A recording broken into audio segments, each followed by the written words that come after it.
Que toi seul sois le trésor de notre cœur, que toi seul sois trouvé vrai dans nos vies, que toi seul et personne d'autre, rien d'autre, personne d'autre en dehors de toi, et rien que toi dans nos cœurs.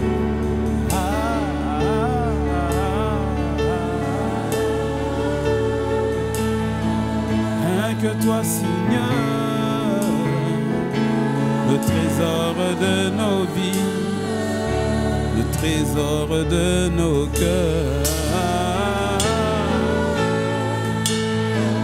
Personne d'autre en dehors de toi.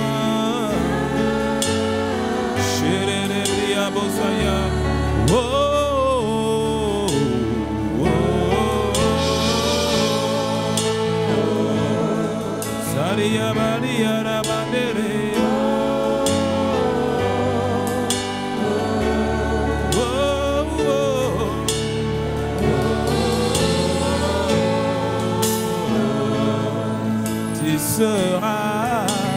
Tu seras mon seul trésor. Hey, hey, hey.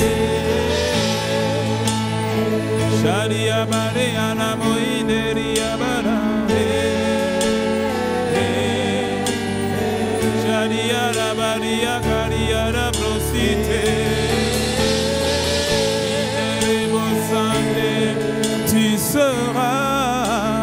Tu seras mon seul Esprit de Dieu.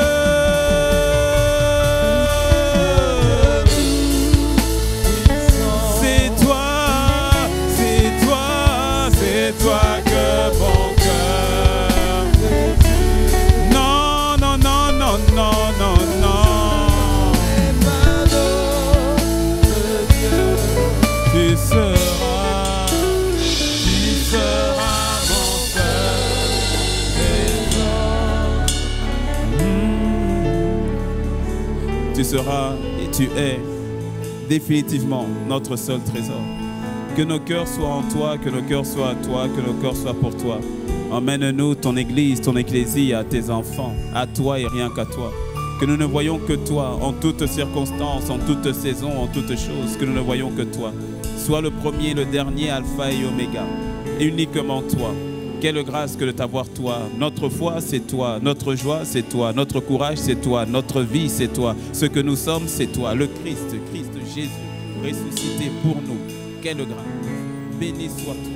Que tout soit pour toi, que tout soit en toi et tout avec toi. Nous te bénissons, nous te glorifions, nous élevons ton nom. Inspire ce temps encore, ce moment. Ta parole par toi et rien que par toi. Saint-Esprit, fais comme tu le veux. Comme tu le veux. Une dernière fois, Esprit de Dieu. Esprit de Dieu tout puissant. C'est toi, c'est toi. C'est toi que mon cœur désire. Non, non, non, non, non, je n'aurai pas d'autre. Tu seras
cette célébration. Bienvenue à ce deuxième culte en ce 15, c'est le 15, le 16 avril, ce 16 avril 2023. Avant de t'asseoir, je veux que tu salues 3 personnes que tu ne connais pas. N'oublie pas, saluer, c'est demander le prénom. C'est demander le prénom. Tu ne connais pas la personne, demande le prénom. Tu demandes le prénom de la personne.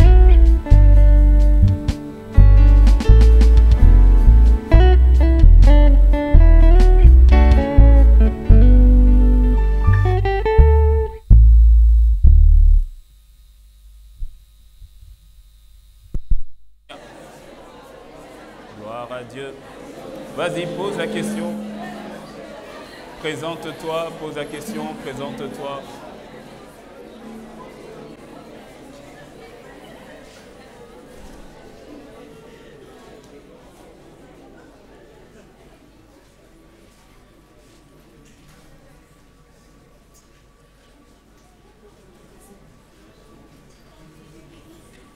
Gloire à Dieu. Juste avant qu'on rentre dans le message, alors, plusieurs nous sommes au courant, d'autres peut-être ne le sont pas, mais on veut vraiment bénir le Seigneur pour le week-end dernier. Parce que ce qui s'est passé à la maison mère, vraiment, on veut rendre grâce à Dieu. Quelqu'un dit un bon amen.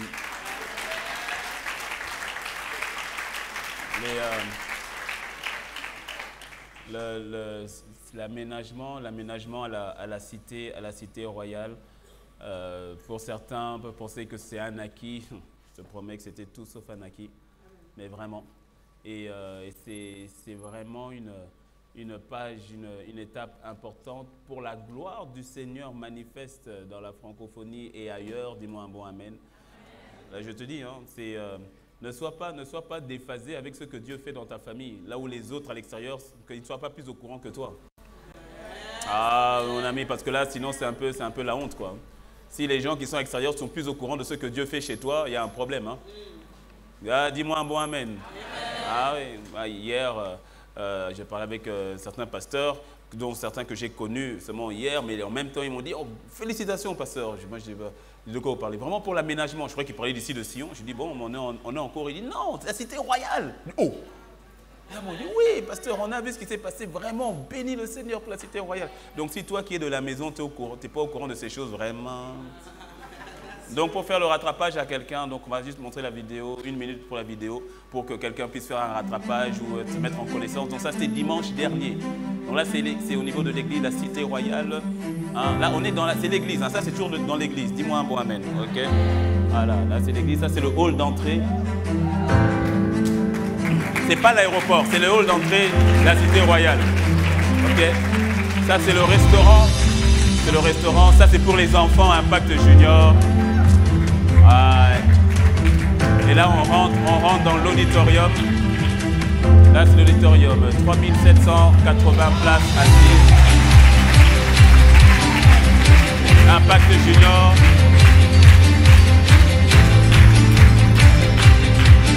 Là, c'est la salle annexe. Ça, c'est la salle annexe.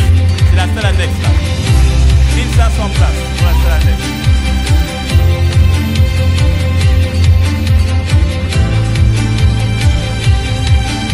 Vraiment, on rend grâce à Dieu. C'est ce que le Seigneur fait au travers de toi, au travers de nous, au travers de la famille. Et toute la gloire revient à sa majesté, le Christ Jésus. Gloire à Dieu. Que quelqu'un dise un grand amen. Je te dis parce que vraiment, non, je veux vraiment que tu acclames le Seigneur parce qu'il y a quelqu'un qui pense que c'est un acquis. Mais Seigneur, nous voulons te dire merci. Avec action de grâce, Seigneur, action de grâce, nous te disons merci. Nous te bénissons, nous te glorifions. Que ton nom soit béni, que ton nom soit glorifié, que le nom de sa majesté, le Christ, soit glorifié. Béni sois-tu. Gloire à ton nom. Dans le nom de Jésus, toute la gloire à Jésus, à sa majesté. Quelqu'un dit un bon amen. Prenez place. Ah. Jamais prendre pour acquis. C'est vraiment un miracle, c'est vraiment une grâce. Mais vraiment, là, dimanche dernier, pour Pâques, nous y étions quasiment 6000 personnes. La capacité de l'auditorium, c'est un peu moins de 3800, 3780 exactement. Et puis il y a les salles annexes, dont une salle annexe, moi je dis si on me l'envoie, je la prends. Parce que l'autre salle annexe, elle fait 1500 places. C'est plus grand que Boissy-Saint-Léger. Elle fait 1500 places. Je dis, miséricorde. Je dis, ben là, vraiment, vraiment. Mais c'est tout un message envoyé pour la francophonie. Comme je disais, je parlais avec un pasteur de la place ici. Là, c'était même pas hier, là, c'était encore un autre jour pendant la semaine. Je parlais avec un pasteur de la place, un couple pastoral qui ont leur église à Calavi.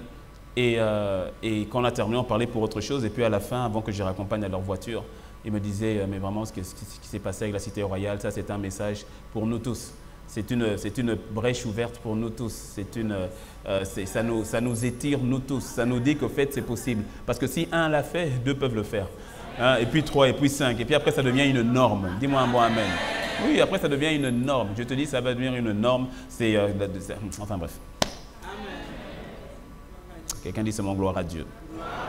Ah oui, et vraiment que le Seigneur bénisse son serviteur pour son obéissance. L'apôtre Ivan, pasteur Maud qui s'est donné comme pas possible. Vraiment, c'est une grâce. Je te le dis, hein, ton voisin ne saisit peut-être pas, et c'est pas grave, ne saisit peut-être pas, mais j'ai appris et je continue d'apprendre vraiment à apprécier les dons et les grâces que Dieu fait. Et apprécie la famille dans laquelle Dieu t'a placé. Je te dis la vérité. Tout ce que tu n'apprécies pas ou tout ce que tu déprécies s'éloigne de toi. Mais tout ce que tu apprécies, tout ce que tu valorises, tu en tires les grâces qui sont à l'intérieur. Et je prie que les grâces qui sont sur la maison soient les tiennes dans le nom de Christ Jésus. Et parfois, ça passe simplement par l'appréciation, c'est tout. Juste par l'appréciation, juste par le fait de dire Seigneur, merci. Seigneur, je te rends grâce. Quand tu apprécies tes parents, quand tu apprécies ton épouse, quand tu apprécies tes enfants, quand tu apprécies tes amis, quand tu apprécies, il y a une grâce au fait. Quand tu dis, tu apprends à rendre grâce pour, il y a une grâce qui est libérée.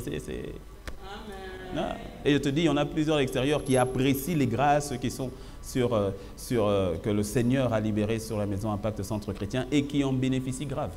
Yes. Toi qui es de la maison, sois la première personne à en bénéficier au nom de Jésus. Je n'ai pas entendu ton amen. Et que cette grâce soit une grâce de conquérant et de territoire pour ton territoire, ton environnement et pour ton appel et ton ministère et là où le Seigneur t'appelle, que cela soit ton partage dans le nom de Christ Jésus. J'ai dit que cela soit ton partage dans le nom de Christ Jésus. La même grâce qu'il y a, toi, il y a une grâce apostolique, ce qui veut dire que là où nos pieds sont partis, tes pieds vont aller et tes pieds iront même là où nos pieds ne sont pas partis. Donc tu vas aller sur des territoires là où même nos pieds n'étaient pas allés, mais toi tu vas y aller à cause de la grâce qui nous transporte, à cause de l'appel qui est le nôtre. Je dis à toute personne qui connecte à cette grâce, à toute personne qui connecte à cet appel, à toute personne qui dit je porte le fardeau que tu as déposé, je porte le mandat que tu as déposé, je prends une part du poids, je prends une part de ce poids-là, je prends une part de cette grâce-là afin de moi-même accomplir ce pourquoi tu m'as suscité. Que personne ne quitte cette terre sans avoir accompli les desseins pour lesquels Dieu l'avait suscité. Et que tu dis, Seigneur, je vivrai cette vie sur terre pour la gloire de ton nom et j'accomplirai les desseins parfaits que tu as pour ma vie dans le nom de Christ Jésus. Que cela soit le partage de celui qui reçoit avec foi. Dis-moi encore un bon amen. Gloire à Dieu. Acclame le Seigneur et puis tu peux prendre place. Il y a une dimension de grâce, il y a une dimension d'appel. Au fait, j'ai remarqué, je continue de remarquer, on ne cesse jamais d'apprendre. Mais continue de remarquer que tout est une question de... Au fait, tout est une question de foi. Je le disais à atmosphère de prière, c'est pas encore le sujet de mon message, mais je fais une parenthèse. Je disais à atmosphère de prière qu'au fait, dans la vie, l'ennemi attaquera au fait toujours ta foi. Yes. Aïe, c'est ça. Aïe.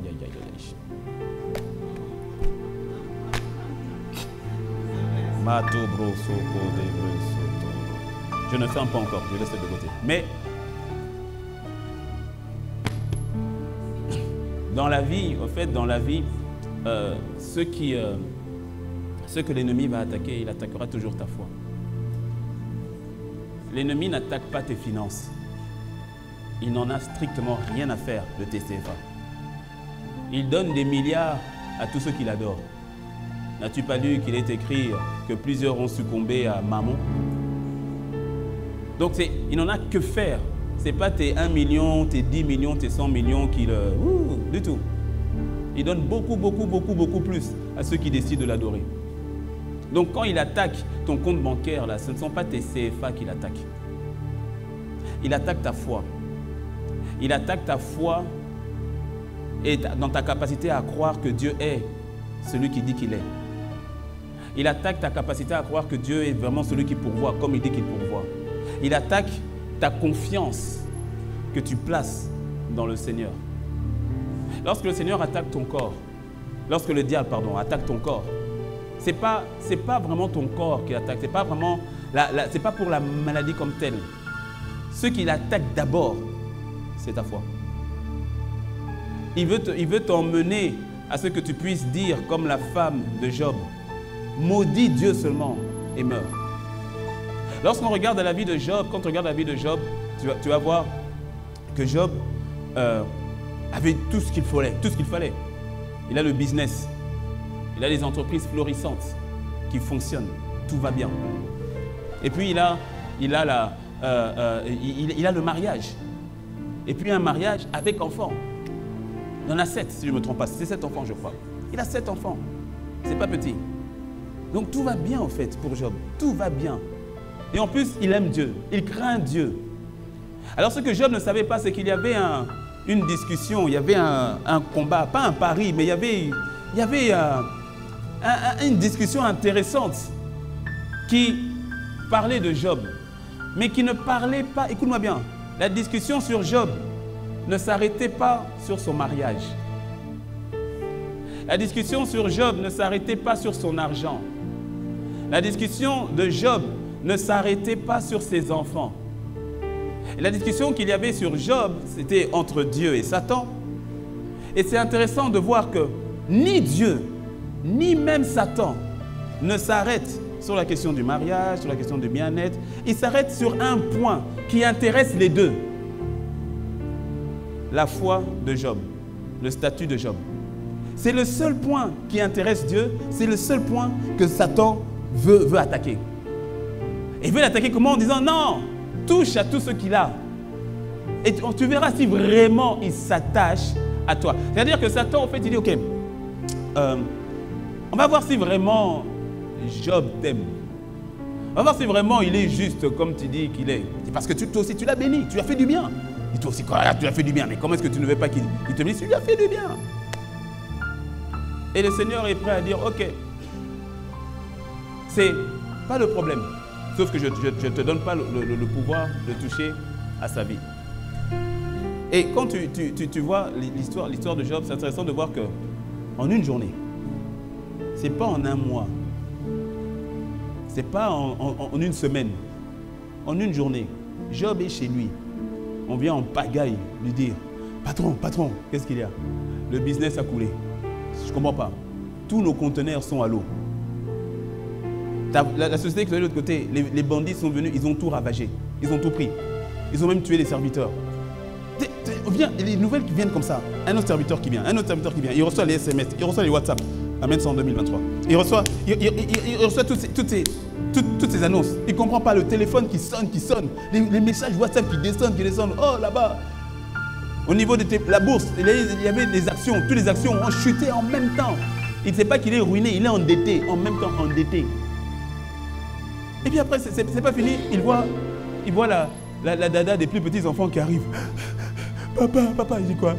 Les enfants, il dit, quoi les enfants? Ils sont tous morts. Hein? Ils étaient sur la route, et puis accident, ils sont tous partis. Tout le monde dans le bus est mort, est rescapé, sauf les enfants. Il dit, ah! Je ramène ça en 2023. Parce que quand on lit dans la Bible, ça peut être distant, on ramène que tu vois un petit peu. Ils étaient sur le chemin, et puis ils ont fait accident dans le bus, le bus scolaire.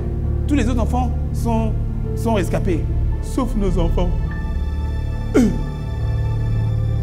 Et c'est comme si ça ne suffisait pas, Job commence à avoir des ganglions. Il commence à avoir des problèmes de respiration. Et puis il voit sa peau, il y a des cloques partout. En un jour. Est-ce que tu crois que Job savait ce qui se passait? Non. Il ne savait pas. Mais Job va avoir le réflexe simplement de dire, c'est le Seigneur qui a donné, le Seigneur qui a repris, que le nom du Seigneur soit béni. La vérité, c'est que ce n'est pas Dieu qui est en train de reprendre. Mais Job ne sait pas, mais il s'accroche simplement à Dieu. Est-ce que tu me suis? C'est-à-dire, il s'en remet à Dieu en même temps. Il tombe, il pleure, il déchire ses vêtements et en même temps, il s'en remet à Dieu. Et la Bible dit, et dans tout ça, Job ne pécha point. Dans tout ça, Job là, il n'a pas péché. Il n'a pas péché, il n'a pas mal parlé contre Dieu. Son épouse a vu tout ça. L'épouse a dit en tout cas, là. Elle dit, ma mère m'avait dit de t'épouser, là, il fallait bien regarder. Je ne l'ai pas écouté. Mais vraiment, Job, tu es la poisse. Comment est-ce qu'un homme normal peut avoir tout ça en une journée? Alors imagine les... D'ailleurs, c'est ce qu'on voit dans le livre de Job. Puisque ses amis vont venir et chacun va parler avec son intelligence et d'autres vont dire des choses complètement qui n'ont rien à voir. Ils vont prêter à Dieu des intentions. Toi, chacun va parler. C'est toi qu'à la fin, Job va dire, mais vous parlez avec quelle intelligence? Est-ce que tu me suis? Chacun vient avec son interprétation. C'est à cause, c'est parce que certainement tu as dû faire ça. Certainement, chacun vient. Tu vois, donc souvent quand il y a des choses qui arrivent, on ne sait pas. Et chacun va venir avec ses suppositions. Mais la femme de Job, en tout cas, elle dit, tu sais quoi? Elle, au moins, elle est claire. Elle dit, écoute, chérie, 1, maudit Dieu. Et puis 2, il faut mourir seulement. Elle dit, maudit Dieu, et puis meurt. Comme ça, en même temps, cette histoire-là, c'est terminé, et puis on arrête. Mais Job est resté attaché. Pourquoi? Question de foi. L'ennemi attaquera toujours ta foi. C'est ta foi qu'il vise. C'est rien d'autre. Son but, c'est de pouvoir soit t'empêcher d'aller vers le Christ, ou, comme c'est la majorité d'entre nous, tu es en Christ. Le but, c'est au final, s'il peut t'enlever de là, c'est de t'enlever de là. S'il peut le faire, c'est ce qu'il fera. Donc, mais chez toi, il a échoué. Ah, il a échoué. J'ai dit te concernant, il a échoué dans le nom de Jésus. D'ailleurs, pour la petite histoire, tu sais qu'après, Dieu va restaurer Job. Mais quand on fait une étude, c'est bien de faire aussi des études bibliques, théologiques, parce qu'on voit des choses. Quand on fait une étude, on remarque qu'au fait, Dieu va restaurer Job. Et il aura le double, c'est-à-dire qu'il aura 14 enfants. Mais ce n'est pas la même femme. C'est avec une autre. Ah ouais, non, ça je l'ai appris. Non, t'inquiète, je l'ai appris avant-hier. En faisant des études, tout ce mot. Comme on est en train de faire des études bibliques, je dis, ah bon, ça, je ne savais pas. Je ne savais pas. Ce n'est pas la même, c'est avec une autre. L'autre, elle ne pouvait pas supporter. Elle dit, maudit Dieu et meurt seulement, et puis on arrête seulement, et puis on part. Elle est partie. Elle est allée chez Job. Pourquoi? Les vicissitudes de la vie. Les vicissitudes, c'est trop compliqué. Trop compliqué. Elle est lâchée. Paul, lorsque il sait qu'il est sur le point de partir, de mourir, 2 Timothée 4, verset 6, il est sur le point de partir et il dit, je sais maintenant que moi, mon temps est approché, je suis maintenant, ma vie c'est une libation parce que mon temps est proche. Et puis au verset 7, il va dire, toutefois, j'ai combattu le bon combat, j'ai achevé la course. J'ai gardé quoi?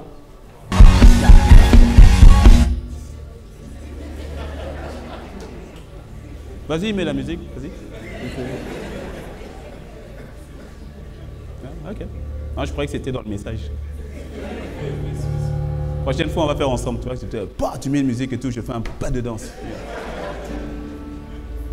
Il dit, j'ai gardé quoi? J'ai gardé la foi. J'ai gardé la foi. Il dit, dans tout ce combat, dans tout ce parcours, j'ai gardé la foi. Ça veut dire que garder la foi, lorsqu'il s'agit de garder la foi, ça veut dire que celle-ci est désirée, attaquée, réclamée. Et au final, il dit non, j'ai gardé, j'ai protégé, j'ai préservé, j'ai conservé la foi. J'ai gardé la foi.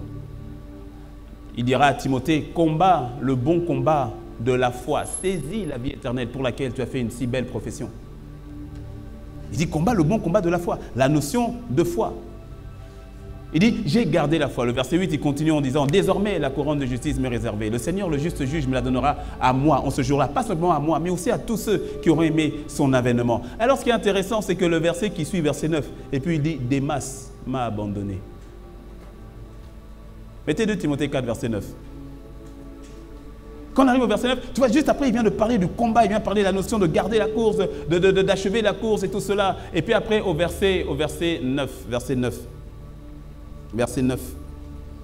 Verset 9 au début. Bon, verset 9 après. Verset 9 après. La suite du verset. Et les amis, 2 Timothée 4. On a fait verset 7, verset 8, puis verset 9. Parce que ça, je veux qu'on le lise ensemble. Sur la notion de la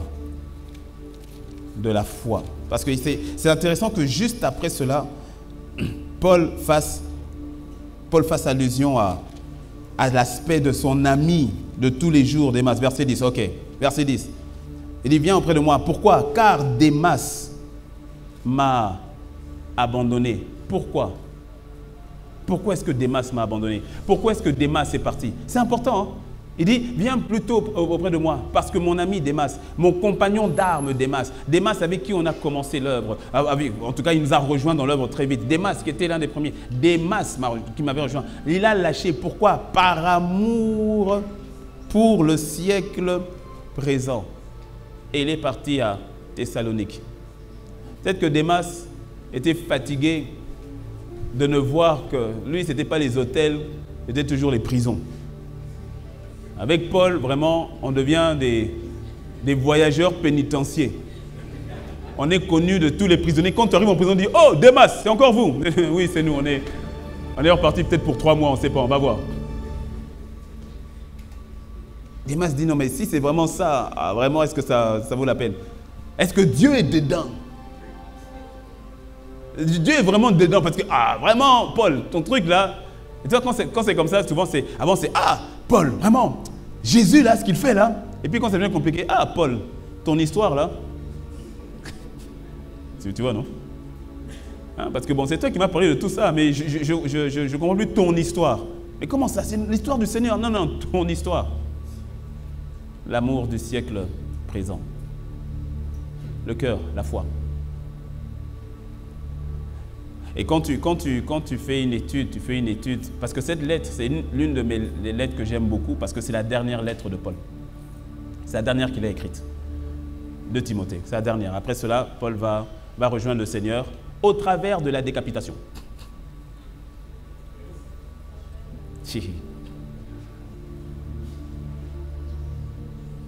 Tu garderas ta tête sur les épaules. Quoique. Les gens n'aiment pas combattre sur ce dos. Les gens n'aiment pas, ils disent basta, basta.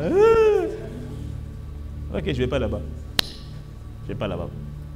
Mais on parle de la question de la foi. On parle de la question de la foi. Paul dit, j'ai gardé la foi. Et il est important, bon vous avez compris, hein, audiovisuel, n'affichez même pas l'autre titre du message, vous avez compris. Trouvez un titre du message audiovisuel. Je vais vous le donner à la fin. Mais il est important de comprendre au fait la notion de garder la foi. Parce que garder la foi, au fait, revient à garder son cœur. Hein, puisque la foi vient de ce que l'on entend. Ce que l'on entend vient de la parole. Et au fait, ce que tu entends, je vais quand même faire un lien avec le message de ce matin, parce que ce que tu entends, c'est ce qui va venir dans ton cœur. C'est ce qui va créer au fait un bon ou un mauvais trésor.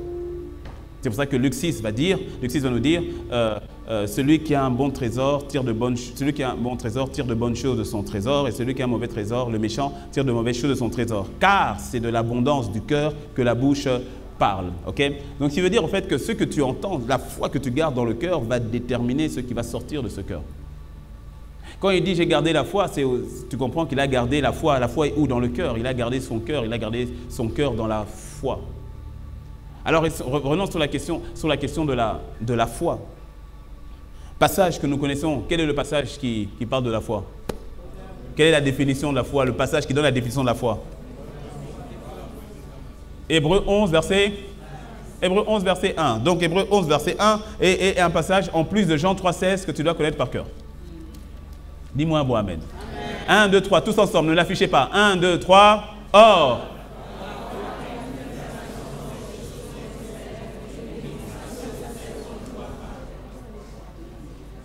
Alors, quand c'est comme ça, il y a deux types de figures. Il y a ceux-là, non, en fait, il y en a trois. Il y a ceux-là qui, tu vois les lèvres un peu bouger. Puis il y a ceux-là carrément qui rigolent seulement, ou qui baissent les yeux. Et puis, celle que j'aime bien, c'est celle qui fait l'écho. Or, la foi est une ferme assurance. Donc ceux qui... Ils suivent derrière. Genre, non, je sais, je suis un petit peu en retard, c'est tout, mais... Quand on te reconnaît à l'école, toi.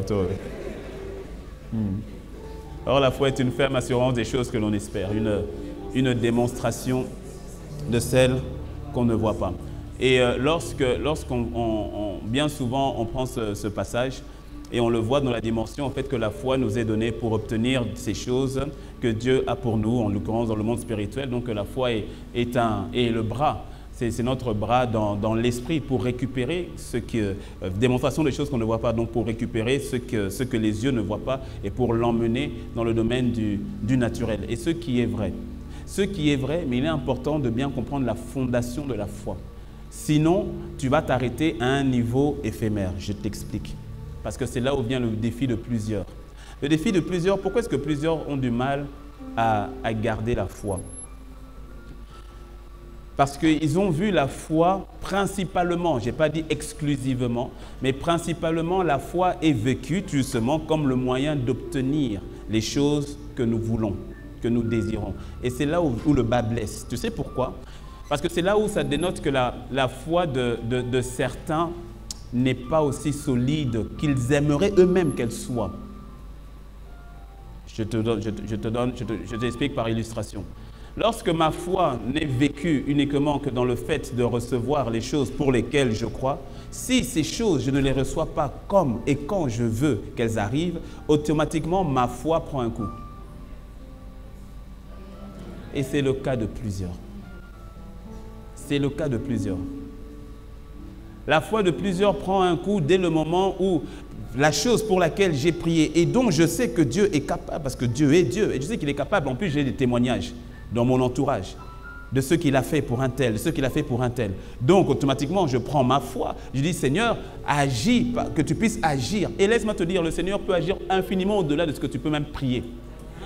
Absolument. Mais là, je veux te ramener à la notion de fondement ou encore de fondation, au fait de la foi, de ce qu'est la foi. Parce que cet aspect que je suis en train de dire, qui consiste à récupérer, c'est un aspect important de la foi. Mais si tu n'as pas la notion, la fondation même de ce qu'est cette foi dont on parle, tu risques, pas toi, mais ton voisin qui viendra au 3e culte, au 4e culte, risque de faire comme Démas. Et de laisser son cœur être attiré. Démas, lui, c'est par rapport à l'amour du siècle présent. Donc, il était un peu bling-bling. Il aimait encore les choses de ce monde. On peut parler de la convoitise du monde. Pour d'autres, ça va être l'orgueil de la vie. Pour d'autres, ça va être les offenses. Pour d'autres, ça va être... Chacun aura son quelque chose là qui va l'emmener à se détacher au fait de la foi. La foi est une ferme assurance des choses que l'on espère, démonstration de celles qu'on ne voit pas. Or, il est toujours important de bien prendre le texte dans son contexte pour en comprendre, pour en saisir la profondeur. Or, le texte que nous voyons de Hébreux 11 commence par la conjonction de coordination « or ». Or, lorsqu'une phrase commence par « or », c'est qu'il y avait une pensée exprimée avant. Sinon, tu ne dis pas « or ». Tu vois, non? Tu ne vas pas commencer une phrase avec « or ». C'est qu'il y a une pensée qui est exprimée avant. Il faut savoir, il faut que tu saches que la Bible n'a pas, la lettre aux Hébreux n'a pas été écrite avec des chapitres. C'est une lettre complète qui a été écrite, mais lorsque la Bible a été imprimée, elle a été subdivisée en chapitres, lesquels ont été subdivisés en versets. Je te l'explique, d'ailleurs pour que tu puisses mieux lire ta Bible aussi. Il est toujours important, quand tu as un verset, essaye de lire quelques versets en haut, quelques versets en bas, pour comprendre la profondeur de ce que l'auteur est en train de dire. C'est ainsi que beaucoup de versets sont pris hors contexte et font parfois des problèmes graves. Je ne te dis pas le nombre de versets qui vont être pris hors contexte, sur lesquels on va tirer une doctrine, mais qui au fait n'est pas dans la pensée de ce que l'Esprit est en train de dire à l'auteur. Parce qu'on a pris juste un verset qu'on a tiré, et de ce verset, on va tirer toute une vérité. Est-ce que tu me suis? Or, la foi est une ferme assurance des choses que l'on espère, démonstration de celles qu'on ne voit pas. Remontons un peu plus haut, on pourrait remonter au chapitre 10 même, chapitre 10 à partir du premier verset. Mais remontons au chapitre 10 et on va démarrer à partir du... je vais lire... Non, ça va être trop long, si je lis là-bas, ça va être trop long. Je vais lire le verset 23 et le verset 25 Allez, on est parti. Verset 23 au verset 29. Et puis, je vais lire du verset 35 au verset 39. Donc, verset 23. Retenons fermement la profession. Donc là, on remonte avant Hébreux 11.1. On est un peu plus haut. Retenons fermement la profession de notre espérance, car celui qui a fait la promesse est fidèle. On est en train de t'emmener à la notion de la foi.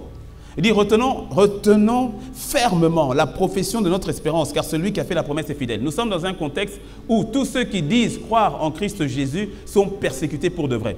Et donc, il y a une véritable pagaille, entre guillemets, au sein de l'Église, parce que tu confesses le Christ, tu es persécuté, on va chercher à te tuer, on va chercher à t'éliminer. Alors maintenant, l'auteur aux Hébreux envoie cette lettre pour fortifier l'Église. Et il leur dit donc, retenons fermement la profession de notre espérance, car celui qui a fait la promesse est fidèle. Verset 24, veillons les uns sur les autres pour nous exciter à la charité et aux bonnes œuvres. J'avance, verset 25. N'abandonnons pas notre assemblée comme c'est la coutume de quelques-uns, mais exhortons-nous réciproquement, et cela d'autant plus que vous voyez s'approcher le jour. Laisse-moi faire maintenant une parenthèse, parce que tu vois, par exemple, ça c'est l'exemple d'un texte pris hors contexte que les gens vont prendre pour brandir maintenant sur les fidèles de l'église, sur les membres de l'église. Il est dit, n'abandonnez pas votre assemblée. Tu n'abandonnes pas l'assemblée, sinon c'est compliqué pour toi. Ça encore, c'est de la manipulation, parce qu'au fait, le contexte de ce texte est en train de dire, quand il dit n'abandonnez pas votre assemblée, on ne te parle pas d'assemblée de dénomination. On te parlait simplement du corps de Christ à ce moment-là. On te parlait de l'église avec un grand E. Pourquoi? Parce qu'à ce moment-là, abandonner l'assemblée, c'était abandonner la foi. Tu vois, non? Donc on a pris ce verset maintenant pour faire peur aux gens. N'abandonnez pas votre assemblée. C'est de la manipulation. C'est le texte pris hors contexte qui devient un prétexte. Et donc, c'est dans ce contexte, il dit, n'abandonnez pas votre assemblée, c'est-à-dire n'abandonnez pas le corps, n'abandonnez pas la communauté des frères et des sœurs. Parce que la suite, tu vas voir que la suite, il dit, car, tu vois, si car, conjonction de coordination, ça veut dire que c'est avec la pensée qui a été exprimée avant. Donc, il dit, si vous abandonnez votre assemblée, la suite, car si nous péchons volontairement, après avoir reçu la connaissance de la vérité, il ne reste plus de sacrifice pour les péchés. Donc, si je quitte l'église, c'est fini pour moi. L'église dénomination. Si c'était ça l'assemblée, si je quitte ICC, c'est fini pour moi. Si je quitte, je sais pas moi, vase d'honneur, c'est fini pour moi. Non, c'est pas ce qu'il est en train de dire. Il parlait bien de la notion de l'assemblée, la communauté des enfants de Dieu, la communauté des croyants. Parce qu'il dit, car si tel est le cas, il n'y a plus que maintenant qu'une attente terrible du jugement et l'ardeur du feu qui dévorera les rebelles. Donc là, il fait allusion au fait d'abandonner la foi, ou encore, si tu veux, la notion d'apostasie. Est-ce que tu me suis? Je saute. Je t'emmène le contexte.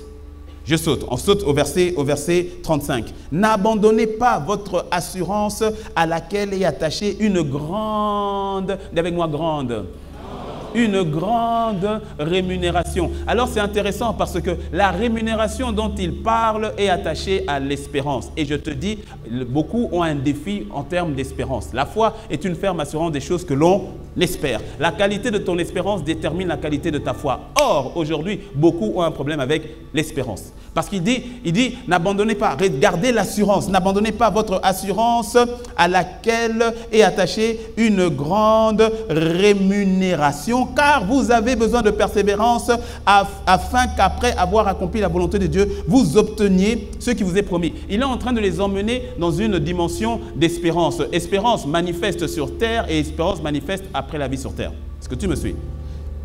Non, c'est vrai que ton voisin ne me suit pas. Dis-moi un bon amen si tu me suis.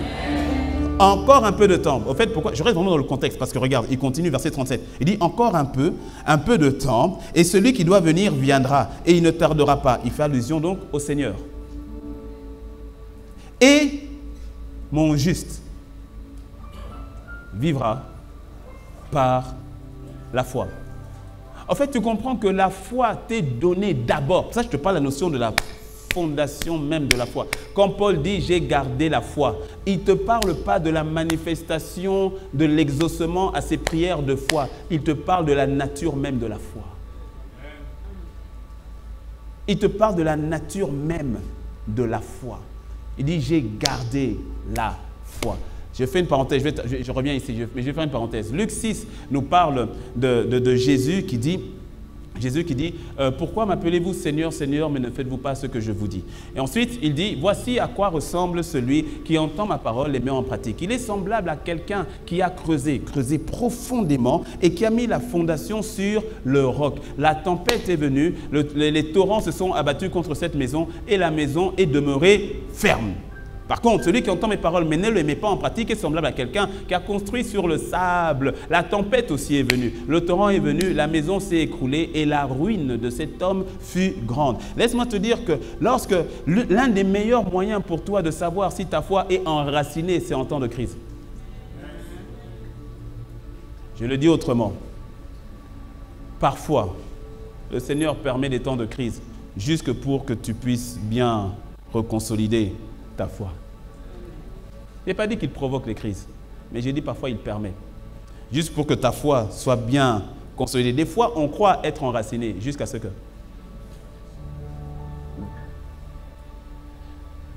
Des fois, on croit vraiment aimer Dieu jusqu'à ce que... Des fois, on croit vraiment dire « Seigneur, tu es mon trésor » comme on l'a chanté jusqu'à ce que... Jusqu'à ce qu'on nous fasse du mal par le frère qu'on aimait tant, avec qui on priait et qui me trahisse. Tout à coup, bah! Jusqu'à ce que une situation financière est venue t'emmener l'humiliation dans ton quartier, dans ta famille, à cause d'une injustice faite au travail, pour laquelle tu n'avais rien fait, pour laquelle tu as prié le Dieu de justice. Malgré tout, les torts sont arrivés. C'est l'humiliation sur ta face, l'humiliation pour ta famille, l'humiliation. Et c'est des moments comme ça où tu as l'impression, quand tu pries, tu as l'impression que Dieu est aux abonnés absents. La foi, on croit être enraciné jusqu'à ce que... Parce que les tempêtes, ça vient et ça viendra. Il y a des prières qu'on ne fait pas. Je te dis la vérité, il y a des prières qu'on ne fait pas. Quand tu marches par l'esprit, tu verras qu'il y a des prières pour lesquelles le Seigneur te dit ne prie pas contre la tempête, mais prie pour que vous soyez forts dans la tempête. Et si tu ne sais pas de quoi je parle,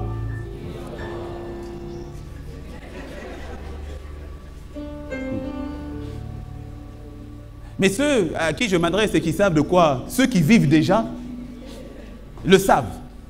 Et pour ceux qui ne le savent pas, continue de vivre, vis encore. Ou devant certaines situations, tu pries et le Seigneur t'envoie juste un ange pour te fortifier. Mais en disant, ce chemin-là, tu vas le prendre.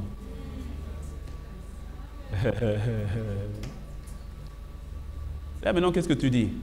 Eli, Eli, lama sabachthani, dans le sens, Seigneur, est-ce que tu es là, mais pourquoi tu as permis cela? Qu'est-ce qui fait que...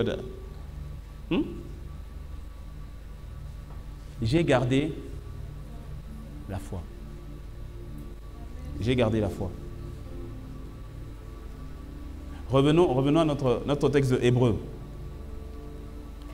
Hébreu 10, 38. « Et mon juste vivra par la foi, mais s'il se retire, mon âme ne prend pas plaisir à lui. » Mon juste vivra par la foi, mais qu'il ne se retire point. Qu'il ne se retire point. Qu'il demeure confiant en moi. Qu'il demeure attaché à moi. Qu'il demeure proche de moi, qu'il ne se retire pas. Sinon, mon âme ne prendra pas plaisir en lui. Plaisir. C'est-à-dire que Dieu prend plaisir dans ta foi. Alléluia. Il prend plaisir. Je ne sais pas si tu comprends. C'est-à-dire, Dieu prend plaisir à ta foi. Hébreu 11. On est toujours dans Hébreu, 10, 11. Hébreu 11. Je saute au verset 6. Hébreu 11, verset 6, qui dit « Car sans la foi, il est impossible de lui être agréable. » Tu vois, il y a encore le car, conjonction de coordination. Ça veut dire que ça, on continue toujours dans la même pensée. C'est une pensée qui est développée. Il dit « Car sans la foi, il est impossible de lui être agréable. » Il faut que celui qui s'approche de Dieu croit que, 1, il existe, et que 2, il ne s'approche pas de lui en vain. Parce qu'il est le rémunérateur. On a parlé de la grande rémunération. Gardez votre assurance afin que vous sachiez quelle est la rémunération. De savoir que je ne m'approche pas de Dieu en vain. Que Dieu est qui il dit qu'il est et qu'il fait ce qu'il dit qu'il peut faire. Et ça lui fait plaisir. Lorsque tu agis de la sorte, tu deviens agréable. Agréable. C'est parce que nos yeux ne sont pas encore assez ouverts, nous ne sommes pas encore conscients de certaines choses. Et il y a un paradoxe qu'on n'aime pas trop, mais qui est le suivant, c'est que ta foi s'exprime le mieux lorsqu'elle est sous pression. Et paradoxalement, c'est dans cette pression que tu manifestes une foi qui fait encore plus plaisir à Dieu. Je ne dis pas que Dieu est maso pour te faire du mal, c'est pas ce que je suis en train de dire. C'est pas ce que je suis en train de te dire. Mais c'est pour ça que je te parle d'une forme de paradoxe spirituel. En fait, quand tu comprends ça, tu comprends pourquoi Paul, entre guillemets, et même Pierre et Jean, avant même Paul, Pierre et Jean, lorsqu'on les a frappés, ils étaient contents. Lorsqu'on les a frappés à cause du Seigneur Jésus, ils sont sortis de là joyeux et contents. Aujourd'hui, si on prend ton voisin, on ne le frappe même pas en prison, on le gifle juste à cause de Jésus. Bah! Tu vois, il y a des gifles et des gifles. Bah! Comme disait un pasteur, des gifles recto verso. Bah! Bah! Il va se dire, Seigneur, ça va être palabre. Ça va être palabre avec le Saint-Esprit. Ça va être palabre. Or, Pierre et Jean, à cause de leur foi dans le Christ et une persécution qui est venue, ils sont sortis de là joyeux.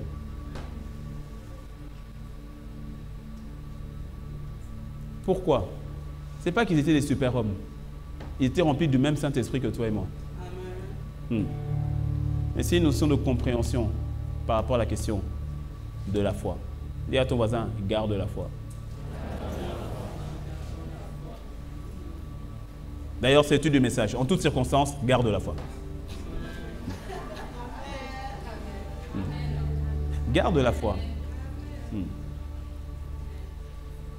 Garde, protège. Je reviens à Hébreu, on revient au verset 10. Hébreu 10, verset 39. Nous ne sommes pas de ceux qui se retirent pour se perdre. J'ai dit, tu n'es pas de ceux qui se retirent pour se perdre. Ton amen est petit. J'ai dit, tu n'es pas de ceux qui se retirent pour se perdre. J'aime cette confession. Il dit, en tout cas, il y en a qui se retirent. Ce n'est pas nous. Il dit, ce n'est pas nous. Il n'y a pas de Démas ni de Démasette ici. Ce n'est pas nous. Nous ne sommes pas de ceux qui se retirent pour se perdre, mais de ceux qui ont la foi pour sauver leur âme. Ça, c'est toi, ça, c'est moi. Nous sommes de la catégorie de ceux qui ont la foi pour sauver leur âme. Or, la foi est une ferme assurance des choses que l'on espère, démonstration de celles qu'on ne voit pas. Tu vois le contexte maintenant de ce passage? Tu comprends? Ce n'est pas qu'il est faux lorsque tu le prends pour avoir la foi, pour la guérison en prenant ce passage, parce qu'il est tout aussi vrai. Mais au fait, il est plus large et profond que ça. Or, lorsque tu ne prends que l'aspect de la foi pour avoir les choses dont j'ai besoin et que tu ne comprends pas la profondeur qui consiste à ta relation avec Dieu, à rester fidèle à Dieu, peu importe les circonstances, qui consiste à être attaché à lui, eh bien, ta foi est légère. Si bien qu'à un moment donné, j'essaye, et si Dieu, ça ne marche pas, je vais essayer ailleurs. Un pasteur d'Inde racontait, il disait ceci, il dit, en Inde, on n'a pas de problème pour que les gens acceptent Jésus.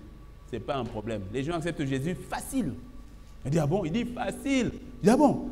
Donc, il y a beaucoup de chrétiens, il dit, je n'ai pas dit ça. J'ai dit, les gens acceptent Jésus facile. Le problème, ce n'est pas d'accepter Jésus. Le problème, c'est de renoncer à tous les autres dieux. Parce que là-bas, ils ont des millions de dieux avec un petit dé. Des millions de dieux. Dieu de tout. Il y a un Dieu de tout. Il y a un Dieu de tout. Il y a un Dieu du soleil, il y a un Dieu de la pluie, il y a un Dieu de midi, il y a un Dieu de 13 heures. Il y a le Dieu de la montagne, le Dieu de la vallée. Il y a le Dieu des mangues et puis le Dieu des tomates. Et puis, donc imagine tous les fruits qu'il y a, ça fait autant de dieux. Et puis il y a le Dieu de tout. Et donc quand tu viens avec Jésus, il dit, oh, un Dieu de plus, je prends.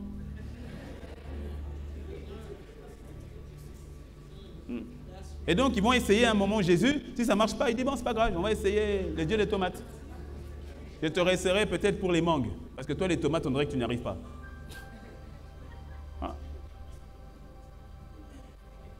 Or, la foi que nous confessons, elle est exclusive. C'est Jésus ou rien. C'est 100%. C'est 100%. C'est Jésus ou rien. C'est-à-dire, le Dieu que nous servons est capable de nous délivrer de la fournaise ardente. Oh Dieu, nous ne nous prosternerons pas devant la statue d'or que tu as élevée. Parce que notre Dieu est capable de nous sauver de ta main, ô roi. Mais sache que même s'il ne le faisait pas, c'est du 100%. C'est du 100%. Ce n'est pas parce qu'il ne le fait pas que ma foi n'est pas. Ma foi n'est pas basée sur le fait que Dieu manifeste ce qu'il a dit qu'il ferait ou pas. Ma foi est le fait que je continue de croire jusqu'à la fin dans ce qu'il est et dans ce qu'il fait. Jusqu'à la fin. Jusqu'à la fin. Ce n'est pas d'abord une question de manifestation. Ce n'est pas d'abord une question de manifestation. J'insiste sur ce, je te dis, j'insiste sur ce point. Tu sais pourquoi? Parce que la vérité, c'est que nous avons d'abord tous une portion de foi. Et la vérité, c'est que personne ici n'a le schéma complet. Ni de ta vie, parce que ta vie est un maillon à une longue chaîne. Et personne ici n'a la vue complète de la chaîne. Ta vie est un maillon important, parce qu'il relie la génération d'après, la génération de devant. C'est pour ça que tu dois accomplir et tu accompliras tes desseins dans ta génération. Dis-moi un bon amen. Mais tu n'as pas la vue sur toute la chaîne. Tu as peut-être une vue sur une dizaine de maillons. Mais tu n'as pas la vie sur toute la chaîne. Ça appartient à Dieu. Laisse-moi te dire la notion du plan de Dieu. Pourquoi est-ce que nous avons beaucoup de problèmes avec Dieu? Alors, tu peux parler? Oh, je parle déjà. Bon. Pourquoi est-ce qu'on a beaucoup de problèmes au fait quelque part avec Dieu? Tu sais pourquoi? La question du plan, la question de la volonté de Dieu, la destinée et tout cela. Et puis on dit, mais Seigneur, pourquoi? Quand certaines situations, on ne comprend pas et tout. C'est parce que nous voulons ramener le plan de Dieu à nous. Oh, suis-moi bien. Nous voulons ramener le plan de Dieu à nous. Or, Dieu nous a tellement aimés et a fait grâce qu'il nous a mis dans son plan. Il nous a mis dans son plan. C'est lui, il a son plan, dans son amour, dans sa prédestination. Il t'a mis dans son plan. Et ça, c'est sa grâce et son amour. Tu as dit oui à Jésus, c'est vrai. Mais c'est la grâce qui t'a été faite que tu puisses même lui dire oui. Ça, c'est la grâce. Mon ami, c'est la grâce. Oh mon Dieu. Quand tu y penses, tu peux dire merci à Dieu toute la journée, toute la vie. Simplement dire Seigneur, merci parce que tu m'as aimé, parce que tu m'as choisi. C'est la grâce. Pourquoi il t'a choisi toi et pas ton voisin? Non, tous les voisins ici sont choisis. Mais pourquoi il t'a choisi toi et pas quelqu'un d'autre? Je ne sais pas. Mais toi, il t'a choisi. Dis Seigneur, seulement merci parce que tu m'as choisi. Seigneur, je te rends grâce. Ce n'est pas à cause de ce que j'ai fait. C'est ta grâce. Seigneur, je te dis merci. Il t'a pris et il t'a mis dans son plan. Le défi, c'est que nous voulons comprendre le plan de Dieu à partir de nous. Or, tu ne peux pas comprendre le plan de Dieu à partir de toi. Ça n'a pas de sens. Tu ne vas pas comprendre tu vas même pas comprendre. Tu vois, le maillon, je garde l'image du maillon. Tu as le maillon. Dieu dit, mettez-moi un maillon de chaîne. Vous êtes très fort maintenant pour faire le suivi comme ça. Mettez-moi un maillon de chaîne avec une chaîne comme ça. Pour certains, ça va bien expliquer. Tu as un maillon. Tu as un maillon. Tu as la chaîne. Et on veut que toute la chaîne dépende, soit expliquée à partir d'un seul maillon. Rends grâce à Dieu, tu fais partie de la chaîne.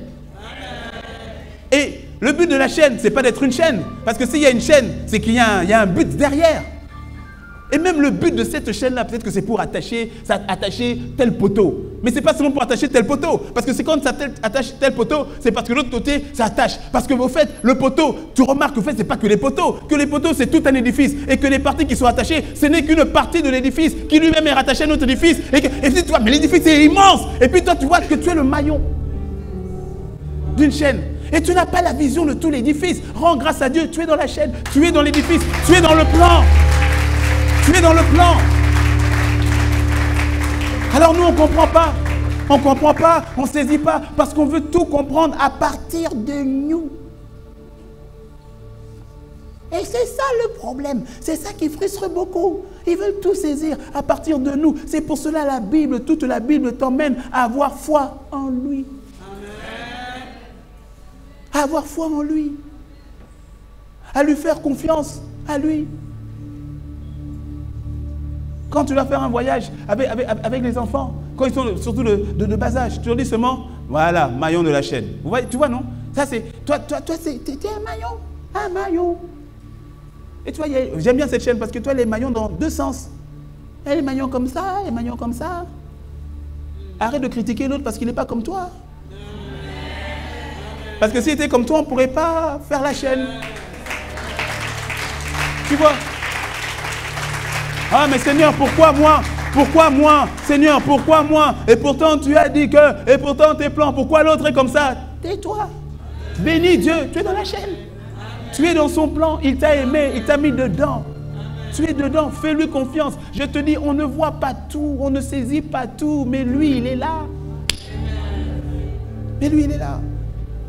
On n'a pas la vision, je te dis, personne n'a la vision globale.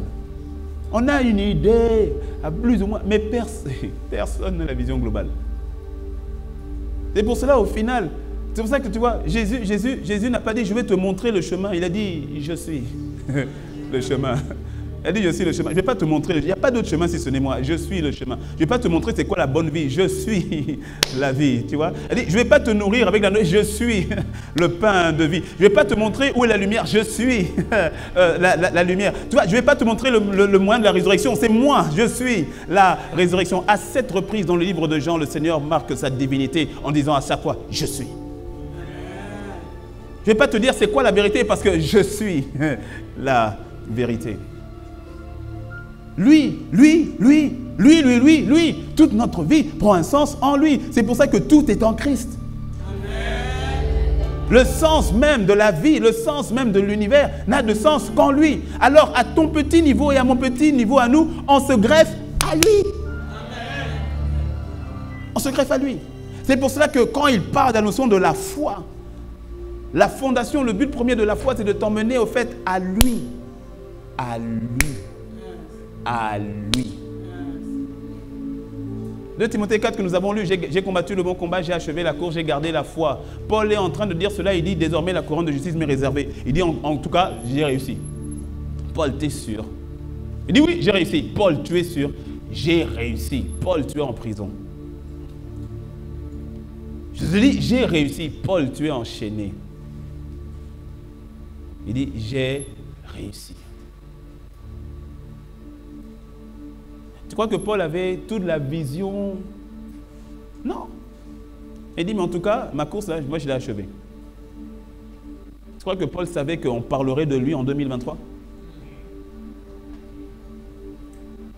Il n'avait aucune idée de ce que le Seigneur allait faire de ses lettres. Ce n'est que 4 siècles plus tard, 4 siècles plus tard, que toutes les lettres de Paul vont être rassemblées ensemble, retrouvées, rassemblées ensemble pour constituer la première version de la Bible que tu as entre les mains. 4 siècles plus tard, des maillons plus loin. Amen. Tu crois qu'à l'époque de Paul, il voyait les maillons qui allaient arriver? Tu crois qu'à l'époque de Paul, il voyait Gutenberg qui allait venir imprimer la première Bible? Tu crois qu'à l'époque de Paul, il voyait que ces lettres ne resteraient pas simplement chez Timothée ou en Thessalonique ou à Rome, mais que ces lettres arriveraient à Cotonou? Est-ce que tu me suis? J'atterris en revenant sur notre passage de base hébreu. Or, la foi est une ferme assurance des choses que l'on espère, démonstration de celles qu'on ne voit pas. Et puis on te parle maintenant, pour l'avoir possédé, verset 2, pour l'avoir possédé, on te parle maintenant, les anciens ont obtenu un témoignage favorable. C'est important, on dit les anciens ont obtenu un témoignage favorable. Alors, on ne va pas lire tous les passages, mais au verset 3, on va parler, au verset 4, on va nous parler d'Abel, au verset 5, on va parler de la foi qu'avait Enoch, quand on continue au verset 7, on va parler de la foi qu'avait Noé, quand on descend au verset 8, on va parler de la foi d'Abraham, et puis Abraham, on va lui donner plus d'espace, parce qu'Abraham, il y a beaucoup de choses, on parle de la foi de son épouse, la foi de Sarah, et puis on continue. Je te fais une parenthèse par rapport à Abraham au verset 16, on dit, en parlant d'Abraham et Sarah, on dit, mais maintenant, ils en désirent une meilleure, en parlant de cité, de ville, ils en désirent une meilleure, c'est-à-dire une cité céleste. C'est pourquoi Dieu n'a pas honte d'être appelé leur Dieu. car il leur a préparé une cité. Temps mort. Mais je croyais qu'Abraham ne voyait que la notion de Canaan. Or, Hébreu te révèle qu'Abraham avait déjà vu la cité céleste. Pourquoi? Parce que dès le moment où tu vois, tu utilises ta foi pour, c'est-à-dire pour être, connaître, t'attacher à celui qui est l'auteur de ta foi, qu'on retrouve encore dans Hébreu 12, qu'on continue, car Jésus est l'auteur et le consommateur de notre foi. Tout se suit, la Bible répond à la Bible. Et lorsque tu comprends que c'est lui qui est la source de ta foi, je te dis que même à un moment donné, dans ta marche avec Dieu, le Seigneur te donne une compréhension qui dépasse ta vision naturelle. Amen. Et qui fait que tout à coup, il y a une paix qui surpasse toute intelligence, amen, qui remplit ton cœur. Que même lorsque tu vois une situation où tout paraît, tu dis, tu ne sais pas comment, tu dis, ça va aller. Et tu en arrives à utiliser, à citer Romains qui dit « Du reste, nous savons que toutes choses concourent au bien de ceux qui aiment Dieu et qui sont appelés selon son... » Lequel? Le large. Ah. Selon son dessein, selon le plan de Dieu. En fait, la notion d'avoir la foi en Dieu, rappelle-toi, la foi en Dieu, ce n'est pas à partir de toi, à partir de ton plan, mais c'est que tu es dans le plan de Dieu. C'est pour cela que s'il n'y a pas cette notion de foi dans son entité qui comprend la notion d'espérance, beaucoup de personnes tout à coup ont du mal à s'attacher à la foi parce qu'ils ne voient pas le plan général. Ou ils ne sont pas conscients, ils n'ont pas foi en Dieu pour le plan général. Lorsque tu as foi en Dieu par rapport au plan général pour lequel je te dis, ni toi ni moi n'aurons jamais tous les détails, sauf quand on arrivera devant lui. C'est pour ça qu'il faut garder la foi jusqu'au bout. C'est pour ça qu'il faut garder jusqu'au bout. Et lorsque tu as cette dimension de foi sur le plan général, ça te permet de vivre ta foi au quotidien. Peu importe les tempêtes, les crises et les secousses. Parce que tu sais que Dieu est là, avec toi. Dis-moi un bon amen. Et donc on parle de Moïse, bon, je sais, tout ça tu connais, sinon tu iras lire le chapitre 11. On parle de beaucoup, tout cela là. À un moment donné, on parle de Josué, et puis après on dit, au verset 32, il dit, et que dirais-je encore, car le temps me manquerait pour parler de Gédéon, de Barak, de Samson, de Jephthé, de David, de Samuel, des prophètes, qui par la foi, voilà, on fait tellement de choses, tellement de choses incroyables. On parle des femmes et tout, qui recouvrent les morts, tout cela, hein, et puis il continue au verset 39, et là c'est intéressant, parce qu'au verset 39, il dit, tout cela à la fois desquels il a été rendu témoignage, c'est-à-dire au verset 2, Hébreu 11, verset 2, on a parlé donc de tous ces hommes à qui vraiment nous rendons, Dieu rend témoignage, et puis ici il confirme, tout cela à qui il a été rendu témoignage n'ont pas obtenu ce qui leur était promis. Ça secoue un petit peu. La première fois que j'ai lu ce passage, j'ai relu 2-3 fois, je dis, est-ce que j'ai bien lu ce que j'ai lu? Tu parles des gens qui ont eu la foi mais qui n'ont pas obtenu ce qui leur a été promis. Alors je dis, mais Abraham, il a obtenu Isaac.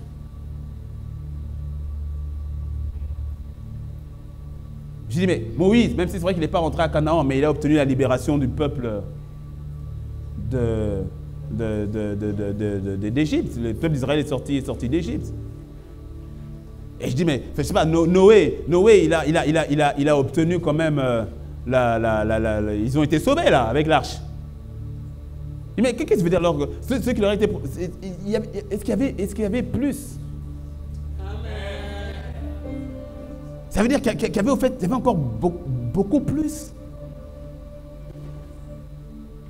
Est-ce que tu me suis?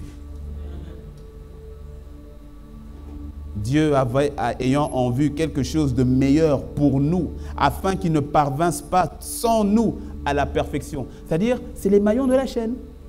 Il y avait le maillon depuis Abraham, et sur la même chaîne, toi aussi tu es là-haut.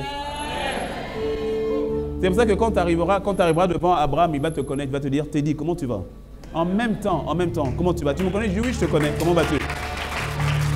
Il va dire, good job. Tu as bien enchaîné avec la chaîne là. Tu as fait du bon job, parce que de toute façon, je ne peux pas y arriver sans toi. Ouais, est-ce que quelqu'un... Oh, macarabro, soto, yedebre. Je te dis, tu dois comprendre, et je termine avec ça, que tu saisis ça. C'est le plan de Dieu, ça ne part pas à partir de toi. quand tu intègres cela, quand tu saisis cela, un, il y a une notion de frustration qui s'en va. Et puis deux, il y a une notion de confiance même qui grandit. Parce que tu sais que tu appartiens au plan de Dieu. Car du reste, nous savons que tout concourt au bien de ceux qui aiment Dieu et qui sont appelés selon son plan, selon son dessein, selon sa volonté. Il y a beaucoup de projets dans le cœur de l'homme, mais c'est le dessein de l'Éternel qui s'accomplit. C'est-à-dire que lorsque tu comprends cela, tu vas voir que même les projets, tu as fait un projet, tu as prié pour le projet, et pour une raison ou une autre, le projet ne s'est pas passé comme tu voudrais que ça se passe. Mais rends grâce à Dieu. Ne te décourage pas, parce que tu demeures dans le plan. Et parfois, le Seigneur, tes projets, ils sont bien, mais il casse un petit peu ici, et puis il en fait un autre, meilleur. Mais toujours par rapport au plan. Ta foi prend racine, pas au niveau du projet, au niveau du plan. Qui lui-même, au fait, est soutenu par la personne de Dieu lui-même. Donc ta foi prend racine sur Christ lui-même, qui est ton plan. Lorsque tu comprends cela et que tu marches de la sorte, tu as même plus de foi afin d'accomplir plus de projets, afin d'accomplir plus d'exploits avec le Seigneur.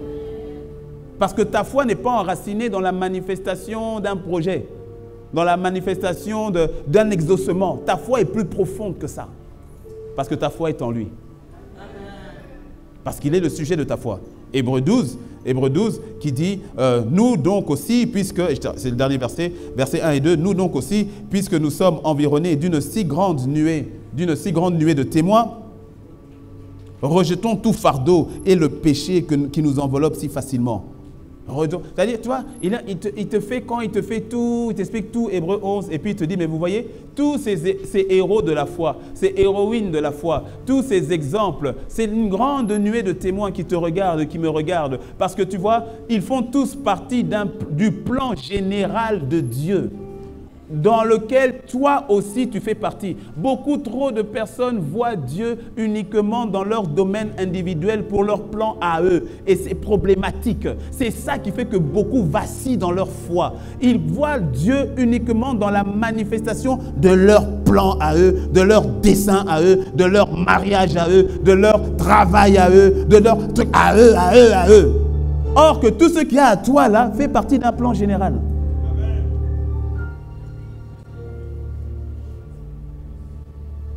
Ton voisin, ça le chatouille, il ne veut pas ça. Pas toi, j'ai dit ton voisin. Mais c'est un voisin qui est dans la salle quand même.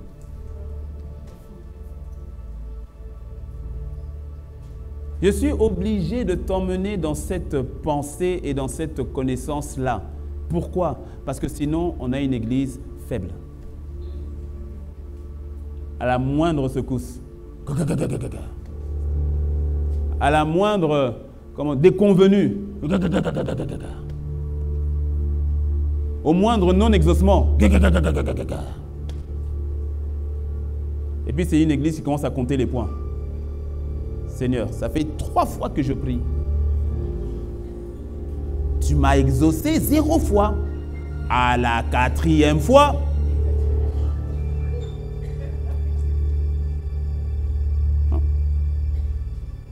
Ça fait une église qui sans se rendre compte, je dis bien pour plusieurs, sans se rendre compte, on arrive au fait à ne pas voir, à ne pas mettre leur foi dans celui qui fait, mais à mettre leur foi dans ce qui est fait.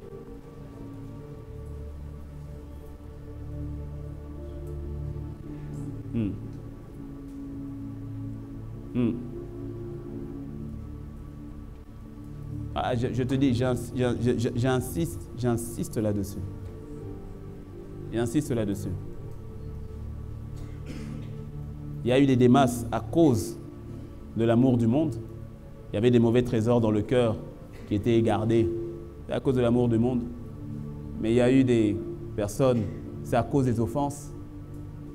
Il y a eu des personnes, c'est à cause des déceptions. D'autres sont partis à cause des trahisons, comme Judas. D'autres ont lâché le bon chemin à cause de la notion d'injustice, comme Absalom. Papa David a laissé son fils Amon violer ma petite sœur Tamar. Il est le roi, il n'a rien dit, il n'a rien fait. Il a dit, ok. Pendant 2 ans, et Absalom ne parlait ni en bien, ni en mal. Fais attention quand quelqu'un ne parle ni en bien, ni en mal. C'est suspect. Il y a une cocotte marmite dans le cœur.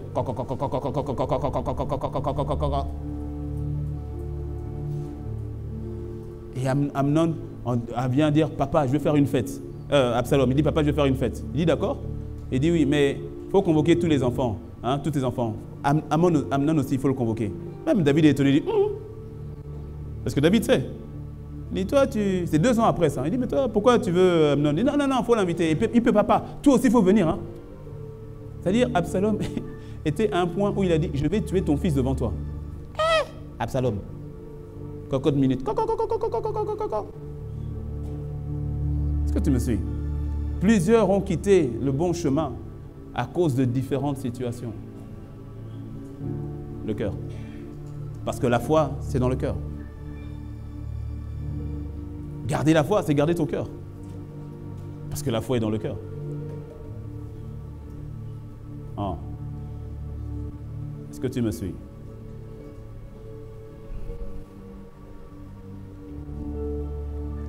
Tellement de choses pour lesquelles on n'a pas forcément toutes les réponses, mais ce pour qu'on a des réponses, on le fait à fond.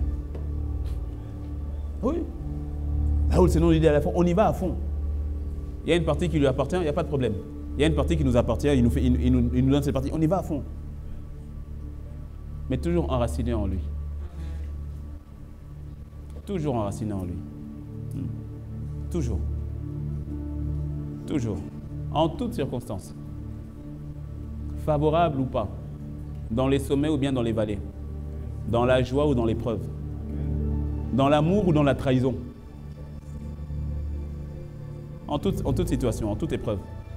Garde la foi. En prison ou en liberté. Marié ou célibataire. En toute situation, garde la foi. Dis-moi un bon amen. Incline la tête avec moi. Alléluia.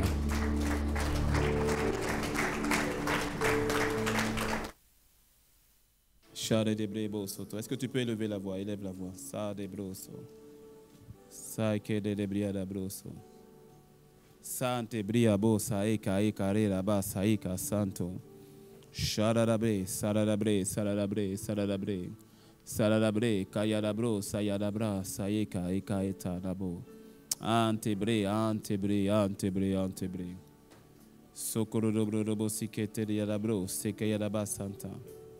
Shade debre, sokoria dabre, bosa, kanteria dabre, baba, sayan, dereba.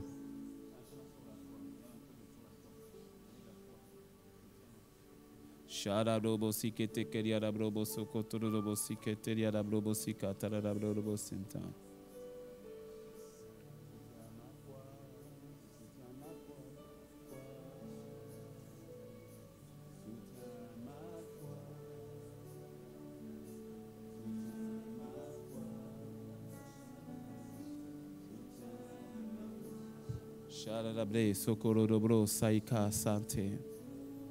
Oh, que quelqu'un puisse élever la voix et parler au Seigneur juste un instant.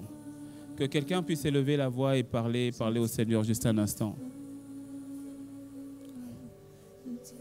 Si le Seigneur a suscité cette parole à ce culte, alors que ce n'était pas du tout ce qui a été prêché au premier culte, c'est que plus d'une personne a besoin d'entendre, pas simplement d'entendre, mais d'appliquer, de pratiquer cette parole. Sale de briada brosa, sali la briada brosa, shara da briada brese, keteria da brosa, shara da bre, shara da bre, shara da bre, shara da bre, socoria de briada brosa, yanderia namosata, shara da briada bosa, shara da briada bosa.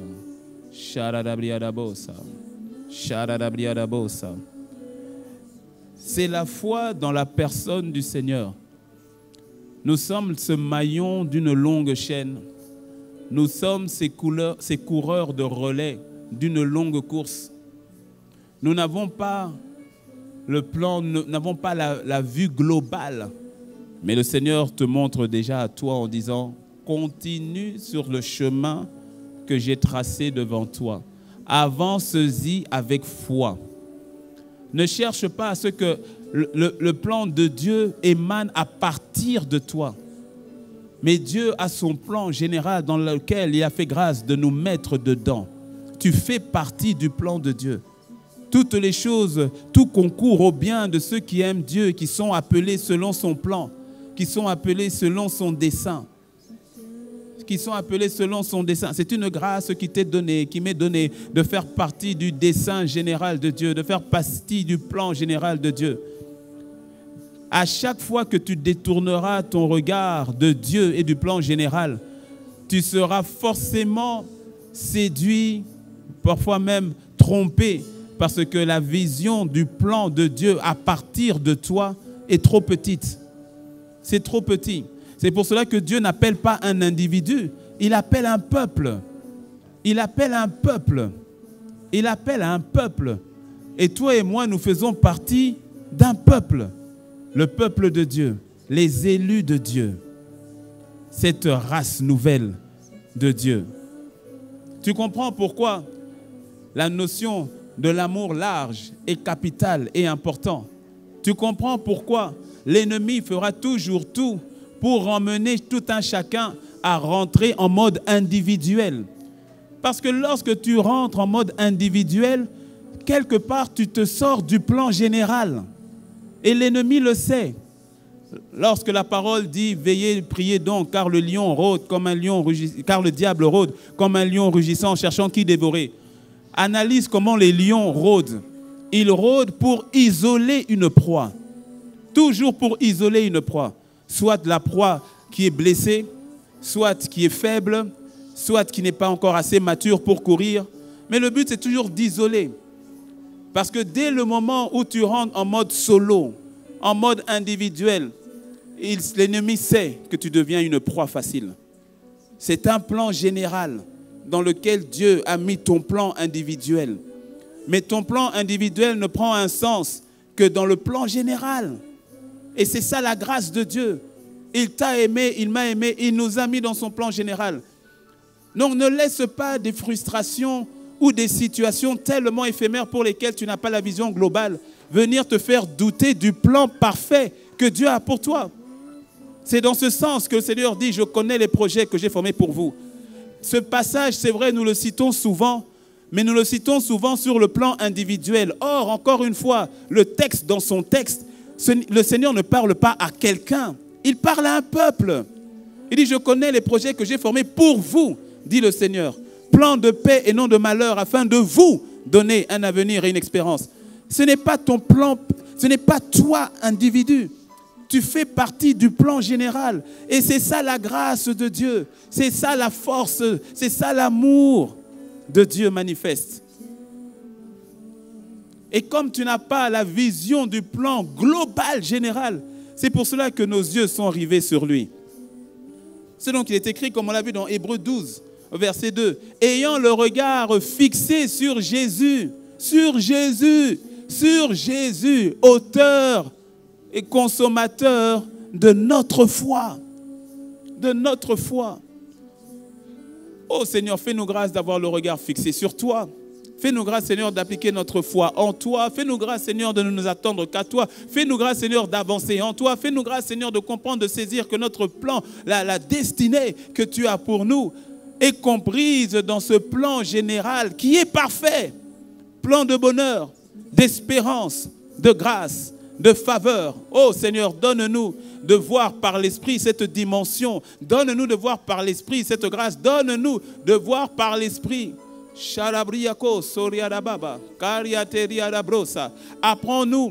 Apprends-nous, Seigneur, à voir les choses non pas à partir de nous, mais à partir de toi. Non pas sous notre perspective, mais sous ta perspective. Apprends-nous, Seigneur, à sortir de la forteresse de l'égocentrisme, de la forteresse de l'égoïsme, qui est une forteresse de petitesse, parce que tu fais infiniment au-delà.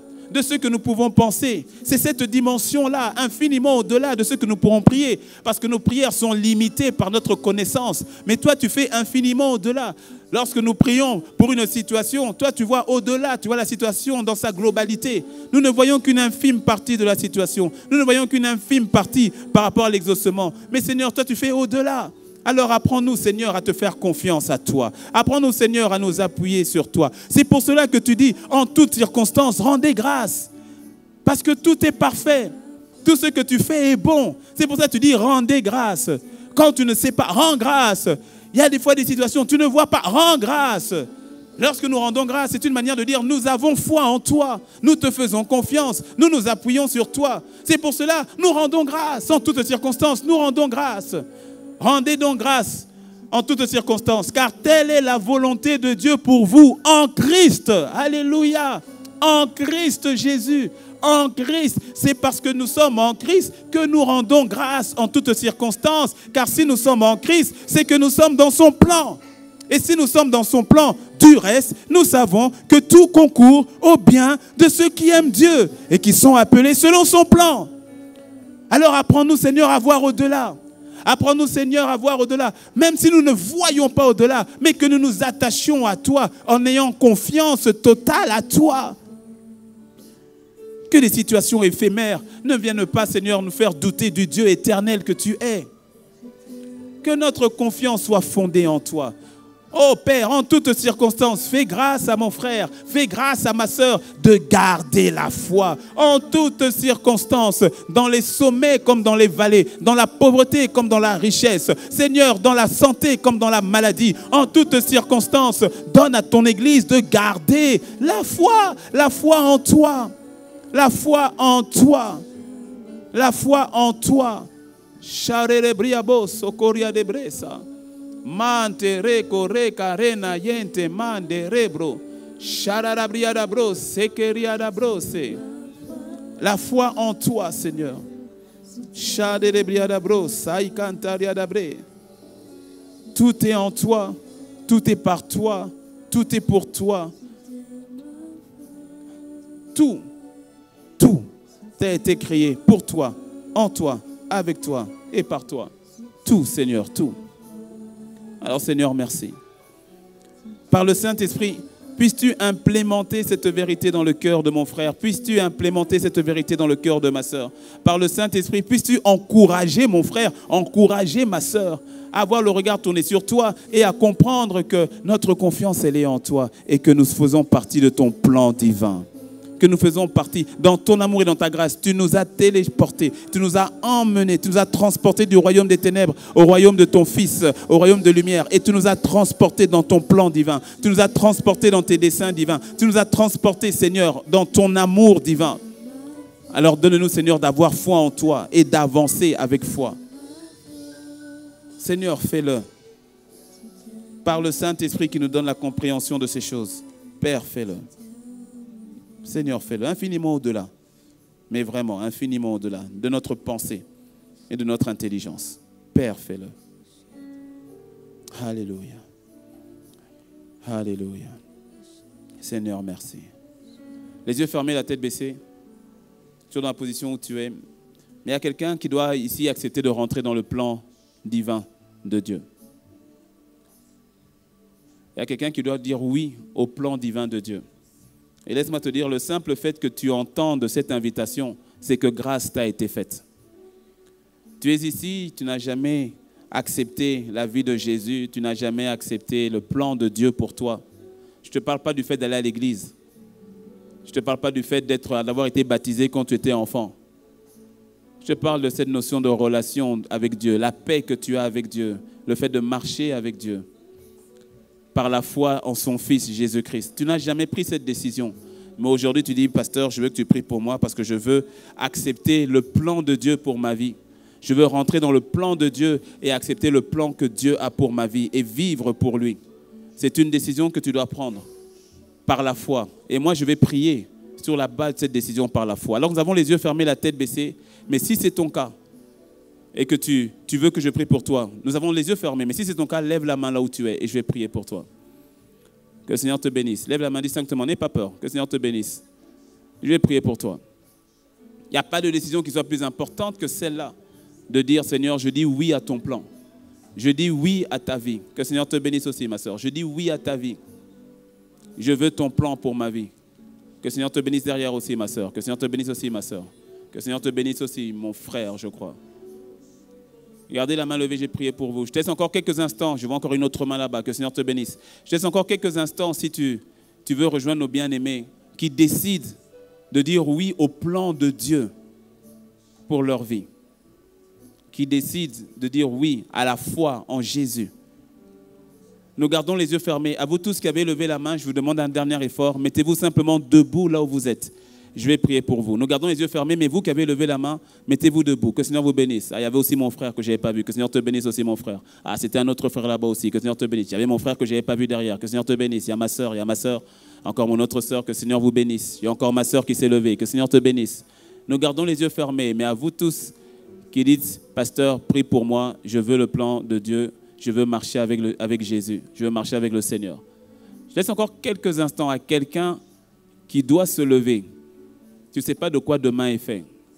Je laisse encore quelques instants, quelques secondes. Tu ne sais pas de quoi demain est fait. Tu ne sais pas. Que le Seigneur vous bénisse. Que le Seigneur vous bénisse.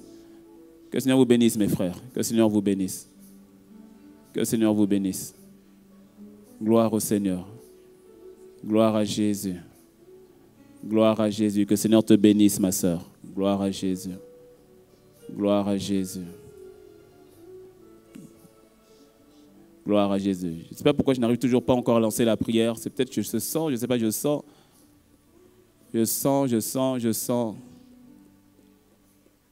Vous êtes déjà nombreux, c'est vrai, et je rends grâce à Dieu, mais je ne sais pas, je sens que ce message, encore à quelqu'un qui doit... Nous gardons les yeux fermés, mais il y a quelqu'un... Pourtant, vous êtes déjà nombreux, vous êtes mis debout, je le sais. Mais c'est comme si le Saint-Esprit me dit, j'attends, il y a quelqu'un qui l'attend, je ne sais pas c'est où, c'est qui. Nous gardons les yeux fermés. Mon frère, ma soeur, si c'est toi, lève-toi. Lève-toi. Ne remets pas à demain ce que tu sais que tu peux faire aujourd'hui. Ne remets pas à demain ce que tu sais que tu peux faire aujourd'hui.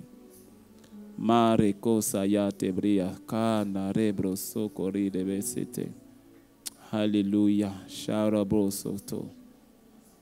Nous gardons les yeux fermés. Vous tous mes bien-aimés qui êtes debout. Vous tous mes bien-aimés qui êtes debout. Mettez la main sur votre cœur. Mettez la main sur votre cœur. Alléluia. Soutiens ma foi. Gardez la main sur le cœur. Gardez la main sur le cœur. Soutiens ma foi. Soutiens ma foi. Soutiens ma foi, soutiens ma foi. Soutiens ma foi. Soutiens ma foi. Soutiens ma foi. À vous tous qui êtes debout, vous allez faire cette prière après moi et toute l'Église va nous accompagner dans cette prière. Dites avec moi, Seigneur Jésus. Seigneur Jésus. Église, plus fort, Seigneur Jésus. Seigneur Jésus. Je viens devant toi. Je viens devant toi. Tel que je suis. Tel que je suis. Pardonne-moi. Pardonne-moi. Pour mes péchés. Pour mes péchés. Aujourd'hui. Aujourd'hui. Je reconnais que je suis pécheur. Je reconnais que je suis pécheur. Et que j'ai besoin de toi. Et que j'ai besoin de toi. Merci. Merci. Parce qu'aujourd'hui, tu me sauves. Tu me sauves. Aujourd'hui, Aujourd'hui. je t'appartiens. Je t'appartiens. Aujourd'hui, Aujourd'hui. par ta grâce, Par ta grâce. tu m'introduis dans ton plan parfait pour ma vie. Alors merci Seigneur. À partir de ce jour, par ta grâce, je choisis de marcher avec toi. Conduis mes pas, chacun de mes pas. Je m'abandonne à toi Seigneur. Je t'aime Seigneur. Je suis à toi. Merci pour la vie nouvelle. Merci pour la vie nouvelle. Les choses anciennes sont passées. Toutes choses deviennent nouvelles. Gardez la main sur le cœur. Je vais prier. Maintenant, vous qui êtes autour, si quelqu'un est debout à côté de vous, tendez la main vers la personne. Tendez la main vers la personne. On va prier ensemble et vous recommander ensemble la grâce du Seigneur. Est-ce qu'on peut élever la voix? Élevons la voix. Recommandons nos bien-aimés maintenant. C'est la notion de l'amour large, de la prière corporative. Seigneur, merci pour mon frère. Seigneur, merci pour ma sœur. Seigneur, merci. Les choses anciennes passent et voici toutes choses deviennent nouvelles. Merci de ce que tu emmènes une transformation totale et radicale comme personne d'autre ne peut le faire. Alors Père, gloire te soit rendue. Gloire te soit rendue, Seigneur. Nous te bénissons. Ils sont à toi. Ils sont rien que pour toi. Il y a de la joie dans le ciel lorsque une seule âme vient à toi. Ils sont nombreux aujourd'hui et nous te bénissons et nous te rendons grâce dans le nom de Jésus. Nous avons ainsi prié. Amen. Vous qui êtes autour, embrassez nos bien-aimés, saluez-les, embrassez-les, encouragez-les, manifestez l'amour de Dieu. Mais avec plus d'entrain et plus de joie. Alléluia. Soutien, soutien, soutien, soutien. Ma foi. Soutien. Ma foi. Oui, soutien, soutien, ma foi. Soutien. Ma foi. Gloire à Dieu. Est-ce qu'on peut encore acclamer le Seigneur pour nos bien-aimés? On vous a donné, vous pouvez prendre place, Prenez place, asseyez-vous. On vous a donné une fiche sur laquelle nous voulons pouvoir récupérer vos coordonnées et vous accompagner, pas seulement dans la prière, mais vous accompagner dans cette vie nouvelle. De la même manière qu'on nous a accompagnés à grandir avec le Seigneur Jésus, nous voulons nous aussi à notre tour vous accompagner à grandir dans cette vie nouvelle avec le Seigneur Jésus. Donc, on pourra vous garder le contact avec vous et vous donner toutes les informations importantes par rapport à cette magnifique décision que vous venez de prendre et qui change non seulement votre vie sur terre, mais votre vie éternelle aussi. Quelqu'un dit un bon Amen. Gloire à Dieu, nous arrivons à la fin de notre temps de célébration. Est-ce que quelqu'un a reçu du Seigneur ce culte?